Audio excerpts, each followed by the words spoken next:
Beautiful Bob Sima and his partner Shannon Plummer are coming to Unity of Palm Harbor. I want you to know they travel throughout the Southeast, bringing their music with great joy. Our youth are just eaten up alive with them. When I went to our youth rally, when I was here as an intern, they were the kind of the keynote speakers for the whole thing. They come with beautiful energy, spiritual teachings, and you don't want to miss them. It's going to be they're going to do our service in May on the 16th, and they're going to do a 1 o'clock to 3 o'clock concert. So if that calls to you, we've got flyers outside, and you purchase your tickets through the website. They're an exciting group. You don't want to miss them. Told you we were going to have a lot of announcements today. Deanna Gray's coming at the end of May to do her yoga once a month. Some of you guys are familiar with her. We have flyers out there. It's going to be the last Wednesday of the month. She's doing this on a love offering basis. It'll be here in the sanctuary, so we hope you'll support her. And I'd like to ask Greg Aiken for two things. One, if he will come up and talk about what he's going to offer in our wholeness ministry, and also to read the daily word. Greg, please.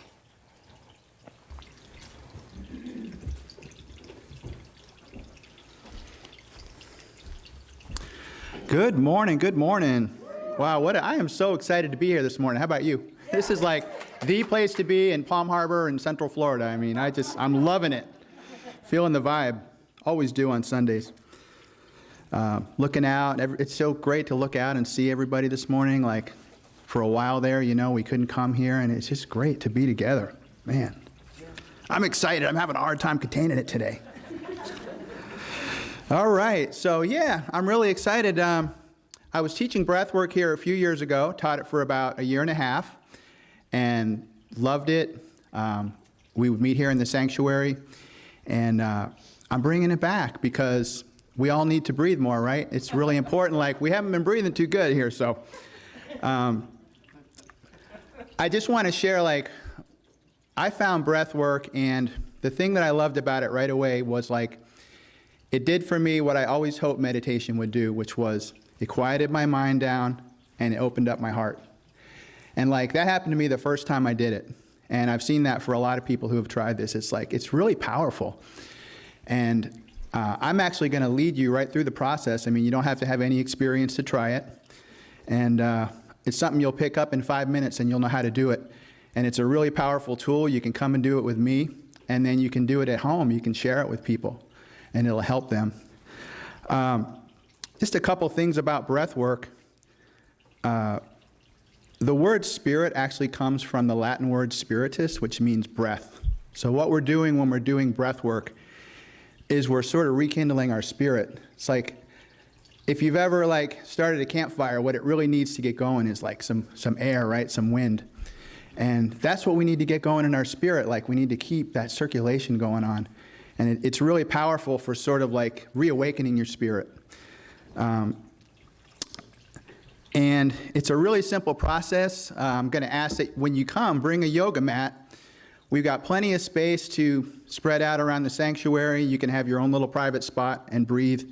If you don't think a yoga mat's going to work for you, then we have some other possibilities. I've had people come here and like lay down across a row of chairs. I've had people bring like a chair mat from a Chase lounge chair and lay down on that. I've had people bring an actual Chase lounge chair, and it works great. It's great, but it's really not done sitting up. It's more of a lying down or a reclining kind of a breath work. And one of the cool things that I like about it, like, I'll be playing some music during the breath work. Like, I might play some Daniel Namod music. I might play Faith Rivera. I might play Joy. I've played Joy in my classes before. And so yeah, I really kind of mix it up, and the music is going to like help you to open your heart up. And a lot of times it helps you sort of release the things that are blocking your energy. And that's really powerful, because a lot of times that's all we need to do is just like, it's not so much about adding something, but letting something go that's blocking us. So the other cool thing that I'm introducing with the breath work this time around is a gong meditation. I've got this beautiful gong I'm going to bring here. So we'll do about 15 to 20 minutes of breath work, and then I'll gently play the gong in a way that is going to help you to open up your energy centers and also to, again, help you release. So I hope you'll come on out and give it a try. I think you'll find it's really powerful. It's going to be the first Monday and the the first Wednesday and the third Wednesday of every month from 7 to 8 here in the sanctuary. And all proceeds, it's on a love offering basis, but all proceeds are going to benefit Unity of Palm Harbor and the Humane Society of Pinellas. So come on out and support Unity and the Four-Leggeds, as Reverend Tracey likes to say. So, all right. I'm excited. I can't wait to lead you guys in this. Really, it's awesome. So we're going to go ahead and move into our daily word. And, since I'm talking about breath work, why don't we go ahead and take a nice deep breath, and I want you to take that all the way up into the top of your shoulders, and then release. And another deep breath all the way up into the top of your shoulders, and release. And today's daily word is one of my favorite words, grace. Love the word grace. The grace of God is alive in me. I don't need to do anything to earn or deserve the grace of God because it is always present, mine to claim in any situation. Grace dawns in my awareness as soon as I move beyond the limits of my human understanding. I let go and let the peace, love, wisdom, and strength of God fill me, lift me, and guide me. In both the challenging and the ordinary moments of life, the grace I give and the grace I receive keeps the awareness of God in my heart. During a tough conversation, a thought comes to mind that helps reestablish harmony. As I mull an important decision, a fresh insight clarifies my thinking. Feeling overwhelmed by my to-do list, I feel renewed energy and move forward with strength and enthusiasm. In these moments and more, I discover grace anew. From his fullness, we have all received grace upon grace. John 1:16.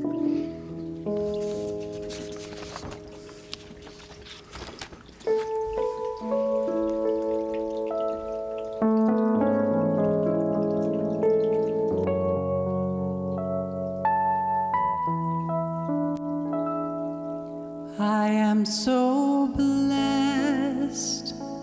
I am so blessed. I am so grateful for all that I have. I am so blessed. I am so blessed. I am so grateful. I am so blessed. You are so blessed. You are so blessed. You are so grateful for all that you have. You are so blessed. You are so blessed. You are so grateful. You are so blessed. We are so blessed. We are so blessed. We are so blessed. We are so blessed. We are so grateful for all that we have. We are so blessed. We are so blessed. We are so grateful. We are so blessed.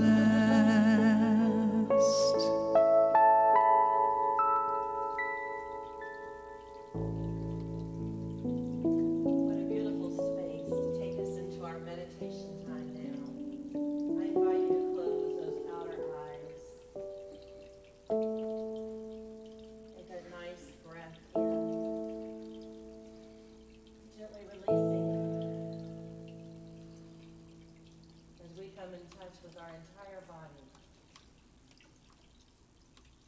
We feel that we are light bodies here today, interconnected, part of the divine plan, part of the divine blueprint, that we have always been connected.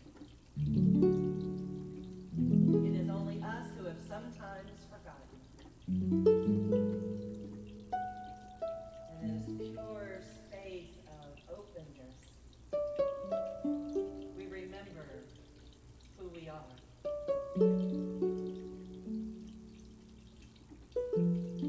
We remember our brothers and our sisters. We remember our four-legged friends, our tree spirits, the waters, the earth, everything that brings us together for this human experience as connected spiritual beings. And as we learn from one another, as we better understand each other's journey, we open our heart space a little bit more and a little bit more. For we recognize how blessed we are. How blessed we are. So take just a few moments in the silence and feel into that sacred space. Feel into blessings.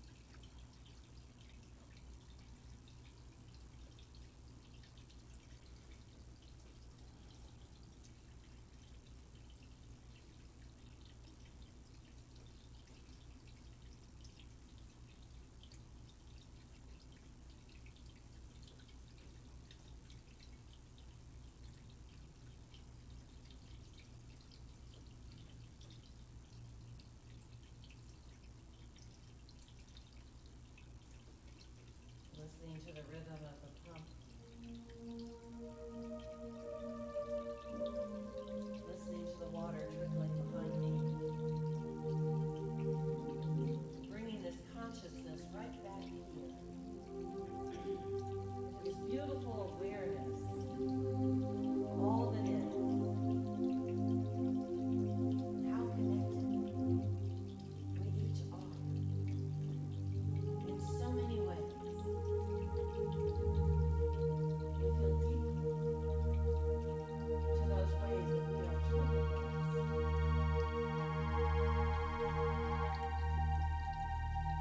We walk in gratitude. We walk in gratitude, sharing this journey with one another. For this we say, thank you, God. Thank you, Holy Spirit. Thank you for all that is. So it is, and so we let it be. Amen.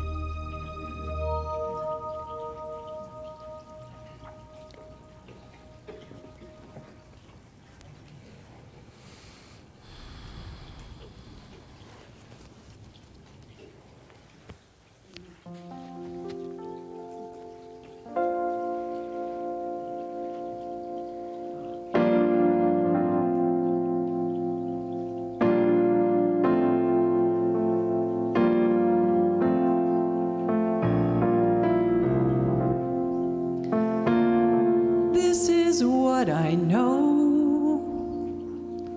We are all connected.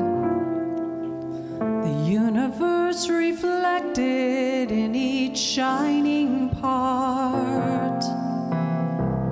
And everywhere I go, I recognize the faces all of my relations in this one heart, and all I need is already looking through these eyes. Nearer than my breathing, closer than hands and feet, we are dreaming together all the gifts of heaven and earth. And so I receive all I can be. This is what I know. We are all connected. The universe reflected in each shining part. And everywhere I go, I recognize the faces. All of my relations in this one heart. And all I need is already looking through these eyes. Nearer than my breathing, closer than hands and feet, we are dreaming together all the gifts of heaven and earth. And so I receive all I can be. Now I let it go with such appreciation, with sheer exhilaration. Now I set it free, and so it is, and so be it. When I sing it, I can see it. I welcome us in, and now we begin. Amen.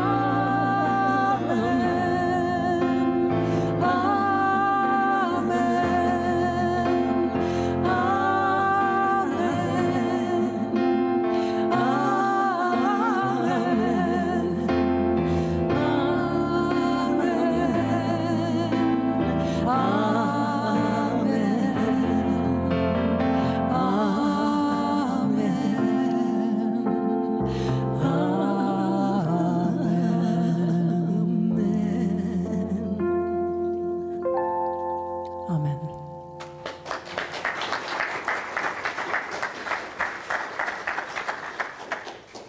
That was lovely. I get my inspiration in many places, and music is just part of it. Thank you, Joy. Thank you, Jane. That was gorgeous. So, when I pick a topic and I have to let everybody know what's going on, it's normally a couple weeks before I'm actually going to give you the talk. And then I have this idea and I do some research and I feel into it and often write 8 or 9 or 10 pages. And now I'm kind of getting this thing, me and God's Spirit. He likes to play this game with me. She likes to wake me up at 5 o'clock on Sunday and say, nope, we're changing it. I'm starting to think, why am I doing all this research? But I do want to share with you today, Unity Radio. I don't know if you know that Unity has a radio station. One of my ministerial teachers is also a reverend, and he is a hospice nurse career path, and he does a radio station. I'm not sure if it's once a week, but the program was inviting a woman on that with circumstances that I had never even actually heard of. And you guys might know this, but her name is Judy Frambrough Billingsley, and her book, Too Brown to Keep. And I was very fascinated, what does this mean? We're in a culture and a time and a place right now where everything's up for grabs. All of our belief systems, those that we think we know well, and those that we're ready to let go of. Well, this beautiful, sacred woman shares a journey of a time in our history that I didn't even know existed. But in the 1950s, after World War II, she was born to a Jewish German woman and an American black man serving in the military. And they call these kids of a mixed race the Forgettables. because everybody forgot about them. Germany didn't want these children. America didn't want these children. And in Germany alone, there were 5,000 of these births from when our men in uniform were over there and the women brought them in. Now, what we have to remember is this was a time where it seemed like there were a lack of resources. There wasn't enough money. There wasn't enough sugar. There wasn't enough flour. There wasn't enough food. And the people in Germany had just come out of this horrendous war. And so it felt like lack. And when someone was a little bit nice to them, and someone had food to bring to them, well, maybe that love was built out of something different than if everybody had enough. And this beautiful woman's parents came together. Now, they never married, but she looked a lot like her dad, darker skin, kinky hair. Her older sister that came out of the same union, she was blonde, and hazel eyes. And the German people accepted her a little bit better. But the young 2-year-old was not accepted at all. And this is a time in history that I looked up on the internet and thought, wow, where else was this going on in 1950? I wasn't even born yet. But 16 years later, this young lady would have been in high school trying to figure everything out. Who am I? Did my mother not love me? Do I have no country? She and her sister, at 2.5 and 5, Mom said, I want you to go outside and play. And it was raining, but the little girls raced to the neighbor church in Germany. And they were so thrilled and so tickled as they played in the street and they danced, but they didn't understand, why is Mama staying back there? And her arms are crossed. And they're not letting the older sister come play, who was at the window with tears streaming down her face. But the little girl, she was so excited because she loved to play outside. And here was her sister right here with her. But what is that black Cadillac coming into the neighborhood? Why are they pulling up right beside these 2 little girls? Who is that woman coming out of the car? We have candy. We have treats. Come, we're friends of your mother. Come, get in this car.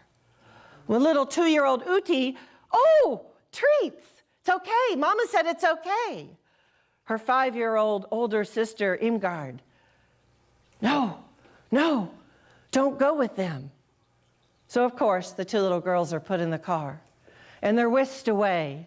And in Germany, it wasn't uncommon at this time to have the kindergarten care homes. They weren't called that exactly. They were orphanages. But it wasn't uncommon for parents who couldn't take care of their children to put them in this care facility and then come back when they could. However, 640 of these care facilities grew because of these interracial babies that nobody wanted. Well, luckily, there's always a star and a shining place in these stories where it's hard to hear. But there was a nun who reached out to a wonderful woman who'd married an officer in the American military, and she could not have a child. So when she was stationed in Germany, she went to several of these orphanages. And she said, these children need families. But Germany didn't want them, and America wouldn't recognize them. So this woman reached out to her friends back in America, and she said, these children need homes. And they advertised them with pictures in the newspaper and spread it all over America.